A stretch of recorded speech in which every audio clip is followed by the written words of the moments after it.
Welcome.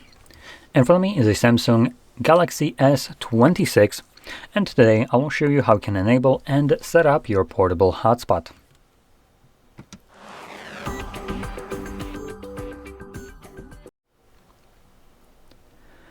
So, to get started, you will want to swipe down from the top right side of your screen, which will bring down your toggles. Now, Samsung does separate toggles from notifications, so that's why you want to do it from the right side. And somewhere in here, you want to swipe down in this area, and this will extend the list of visible toggles, showing you labels for them, and also showing you a hotspot one. Now, if you don't see it in this list, where it should be, you can add this toggle by clicking on this pencil right over here, and then instead of adding or selecting edit like you used to, you're going to swipe down to add a control, and you can then find it somewhere in this vast list of controls, which also shows ones that are already added for some reason, because apparently clarity is not something that Samsung would like to practice, I guess. So in any case, you would find it somewhere in here, and now it's probably going to be under connections, right? Wi-Fi, oh, there it is, mobile hotspot. So it is under connections, so it's relatively high up on a list, but keep in mind this list is pretty extensive. So once you find your hotspot, to add it, you just simply tap on it, and then additional step that you probably wanted to take is add it to that list right there, because it gets added to the bottom of the page of what I could basically consider as almost widgets. So we're going to hold it, and now we can drag it, drop it on top of this list, and it gets added. Something that wasn't needed before, these additional steps. Guess if it ain't broken, just break it. Anyway, from here we're going to click on done. Now we can swipe down on this list again, and we should now have access to this toggle. So when you see it in this list, hold it first time around, and this will quickly take you to the settings. Now, you do want to hold it to access the settings, as in here you will find the abominable password. It is randomly generated, that's why that is abominable. So we're going to get rid of it. You can see this isn't even fun to try to type it. So I'm going to just straight up get rid of it. And from there, I'm going to type in my own new password, which needs to have at least 8 characters in length. Now, this can be letters, numbers, both, doesn't really matter. And now, if you have less than 8, you can see save becomes unavailable. When it's over 8, it's available. So that's one thing that I can change in here. Now we have additional options in here as well. We have things like the network name, or basically Wi-Fi name that you're going to be looking for. And it's S26D hard. I think it's from Spanish, from other people that were doing it. Typically, I think I would just say S25 or Samsung S25 or something along those lines. It's usually just the name of the phone itself. Now, anyway, below we have one more neat option, which is the AP band. And I kind of like how Samsung does this and how many options you have right here. So we have compatibility and performance as a slider. And if you don't know what this is basically different standards of Wi-Fi. I think that would be the best way to describe it. 2.4, which would be the first one, only 2.4, is the Wi-Fi that any kind of device that had and has Wi-Fi connection, it supports this. No matter how old it is, if it can connect to Wi-Fi, that's what it's going to be using. Now, that same device that would be old and supports 2.4 will not necessarily support 5 gigahertz. That's more or less for the newer devices. We're talking about like 5-6 years or so. It also kind of depends on how good these devices were. As an example, you can still, in this year, 2026, buy very budget phones that don't have 5 gigahertz network connectivity as a Wi-Fi. So even new devices now might not support it all the time. Now, this very much depends on how premium the device is, or was back in the day, depending on how old it is. And the last option is the 6. Basically, same kind of logic, but 6 gigahertz is even newer standard, which honestly, in 2026, there isn't that many devices that have it, to be completely honest. You do need to be buying flagships to have it for the most part, or more premium devices. Mid-range phones rarely have, I think, Wi-Fi 6 gigahertz connectivity. They do have 5 though. So this is basically just as a moronic kind of explanation of actual terms. You have Wi-Fi, then you have Wi-Fi 6, and contrary to the name, this isn't Wi-Fi 6, by the way. 5 gigahertz is Wi-Fi 6. Now, you have then Wi-Fi 6E. Wi-Fi 6E is the Wi-Fi 6 gigahertz one. Like I said, moronic, as like I told you. And you also now have Wi-Fi 7. Now, Wi-Fi 7 basically utilizes all these frequencies at the same time. But if you're interested and want to buy a router specifically for that purpose, I would recommend checking out videos. Apparently, most of the routers don't use all lanes at the same time. They barely even use 2 lanes, meaning the 6, 5, and for instance 2.4. And they usually only swap between them at a good case scenario, so they basically alter which one they want to use. They don't actually use all of them at the same time, which is kind of defeats the purpose of Wi-Fi 7. But in any case, that's neither here nor there. This doesn't even have this option here, so we don't need to really talk about this. Anyway, so a general kind of thought process here by choosing which one you want is either go with the simplicity, which is 2.4. This means that every device can connect to it, but it will sometimes pose some problems on you. So if you live in a densely populated area and there's a lot of signals, specifically 2.4, which 2.4 signals are just like everywhere. Any kind of usual like routers are broadcasting 2.4.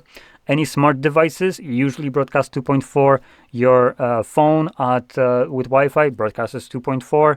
So there is a hell of devices that basically use the same frequency. And realistically, like, you might be thinking that it doesn't really sound that bad, right? A lot of devices use it, so I might as well too. But the problem is 2.4 gigahertz band is because of that getting crowded. So a lot of signals on the same frequency basically start to interfere with one another. And interference will cause you problems with the connection. Now, I personally have never experienced this, so I have no idea what to look for in such a case. But hey, if you have some kind of problems, maybe you're dropping out connections or you're dropping off from your connection to your hotspot or stuff like that, you could try to change the setting to the 5 gigahertz. And this, if your device supports it, this should resolve the problem, as 5 gigahertz lane is much more open, much more accommodating for a lot of signals. So it doesn't interfere with another as easily. Even though there is the same amount of signals, it doesn't have the same kind of problem. It can have way more signals on that on this frequency without really posing much of a problem. So that could be an option. But like I said, this probably will be happening maybe if you live in like a densely populated area. If you live in, I don't know, suburbs or somewhere, housing, normal houses or medium-sized cities. I personally, in Krakow, this isn't really like a enormous city, I have never encountered this, so mentioning that just in case. Now, if you're wondering why would you otherwise select 5, as you can see, performance. The higher you go with the newer ones, the better performance you get. But using mobile network, that performance kind of has no meaning, as you are primarily limited by the mobile network. So in any case, once everything is set up in here, we can just save this. It gives me a quick little pop-up regarding the choice that I have selected right here. So 5 gigahertz preferred better performance. Device that don't support 5 gigahertz won't be able to find or connect to your hotspot. Wow. Props to Samsung for doing this. No other devices so far has ever given this kind of explanation of what this does. So actually, I kind of wasted time explaining this in a way because Samsung did it. So that's great. Props to them. I'm going to click on OK, and this automatically saves it. Now, before I go turning it on, I do want to quickly mention one more thing, which is depending on your mobile network. Sorry, something is literally scratching my throat.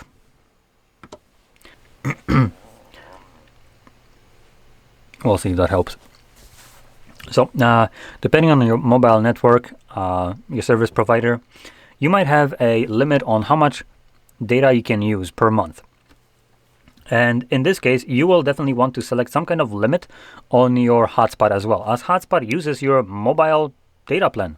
So if your mobile data plan has only 2 gigabytes of data per month, you probably want to select a data cap for your hotspot so the hotspot doesn't exceed 2 gigabytes.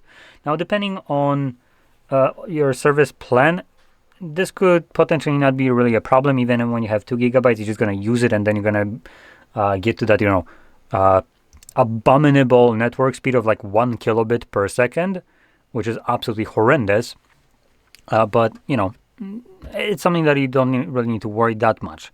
But there could be potentially other providers that just kind of straight up upgrade you to more data per month, charging you, horrendous prices because you surpassed the 2 gigabytes that your contract includes, for instance. So in this case, you want to be very cautious, and you do want to select some kind of limit. So you would basically want to go into your, or would that actually be more connection settings? Private DNS? No. Let me quickly try to find it. Oh, there we go, data usage. So you'd go into data usage, and you have two different things you can actually do. You can enable data saver. This basically kind of lowers down the resolution of all the images that your browsers would be loading to preserve, data. So any kind of website that has any kind of pictures, ads, or anything like that, obviously would consume data when you enter them. So selecting this, it would give you like these kind of horrendous pixelated looking images, but it would definitely be saving your data. But you can also do basically a cap. So I think we can do, no, not here.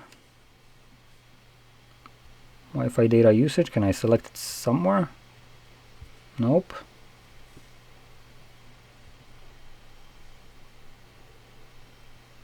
Oh, there we go.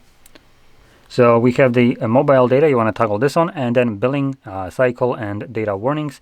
And then you can select things like data warning or a hard limit. Now, data warning would just kind of give you a notification that you're, approached the specified amount right here, which you can obviously adjust yourself. Or you can just select a hard limit, which then after, reaching 5 gigabytes used would straight up, cut off any kind of network usage. And here you would select what day you're basically getting your rebilling, which means also refresh in your mobile data plan. So I would recommend checking that out if you have this kind of, scammy kind of service provider that wants to, charge you extra money just because you passed the limit that you usually pay for. Instead of lowering it or not providing you, they're automatically upgrading you in a way. Now for the hotspot, once everything is set up, you can just find the toggle and simply tap on it to turn it on. It does give you a quick message. Mobile hotspot shares your Wi-Fi network. So this is something that it also does, but you most likely will be using your hotspot when you're outside of home or not connected to your Wi-Fi. But if you are home and you're using your hotspot, the data limits, warnings don't really apply, as your hotspot actually takes your Wi-Fi and distributes it through hotspot. If I were to turn this off, it would then automatically be going through mobile network instead. So then that limit obviously will affect me. Now, once you're done using it, you can tap on this toggle once more to quickly turn it off.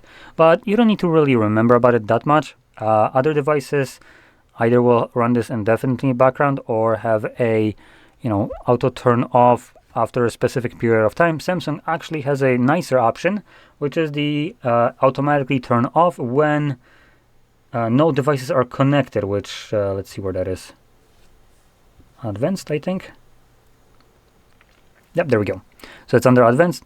And we have auto off when no devices are connected. Now it's set to 20 minutes. I will lower it down to 5, as 20 minutes is longer than it should be.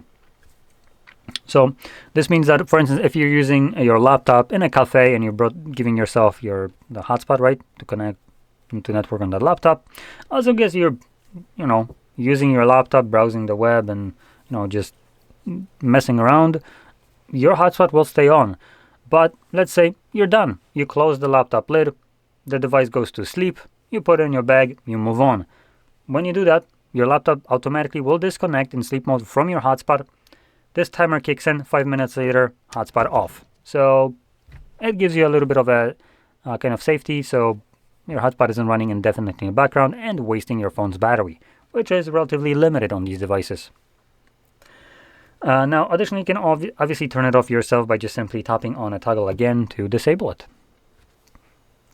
So anyway, with that being said, I hope you found this video helpful, and if you did, don't forget to hit like, subscribe, and thanks for watching.